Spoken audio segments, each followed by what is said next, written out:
ఒరే మన blood O నెగిటివా? సరే ఒక ఫోటో ఎత్తి స్టేటస్ పెడతాం. ఓకే మచ్చా వెళ్దాం పదా. ఎక్కడికా? మా ఫ్రెండ్ హాస్పిటల్ ఉన్నారా, అర్జెంట్ గా బ్లడ్ కావాలరా. ఆయన ఏ బ్లడ్ గ్రూపా? బి పాజిటివ్ మచ్చా. యో నాది బి పాజిటివ్ కాదియా, ఓ నెగిటివ్ యా. స్టేటస్ చూడలా? స్టేటస్ చూసేస్తే వచ్చినాడు మచ్చా. ఓ నెగిటివ్ వాళ్ళు అన్ని గ్రూపులకి నిద్రయచ్చు మచ్చా. ఇది తెలుసుంటే స్టేటస్ పెట్టుండు కదరా. నేను కానీ నెత్తిరి ఇచ్చిన అనుకో అస్థి పంజరం ధర ఉంటది. నిద్ర పోతాను ఉంటది ఏం కదరా. రే రే రే రే రే నెత్తిరి మొత్తం లాగేసినారు. ఈయనే సార్. బాబు నీ వల్లే మా కొడుకు ఈరోజు బతుకున్నాడయ్యా, నీకెప్పటికీ రుణపడి ఉంటానయ్యా. సారీ మామా, ఫస్ట్ లో నెత్తిరిన్నా నేనా. నిద్రించేది ఆరోగ్యానికి మంచిదే మచ్చా, ఇంకెప్పుడు నిద్రించేదానికి ఆలోచించద్దు. సరే మామా, నీ బ్లడ్ గ్రూప్ ఏంది? B positive. అయితే నువ్వే కూడా అన్ని గ్రూపులకు నెత్తిరా.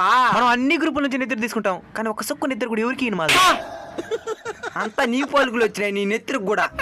ఎవరికైనా బ్లడ్ ఇవ్వాల్సిన పరిస్థితి వస్తే ఆలోచించద్దండి. మీ బ్లడ్ గ్రూప్ అయితే కామెంట్ చేయండి.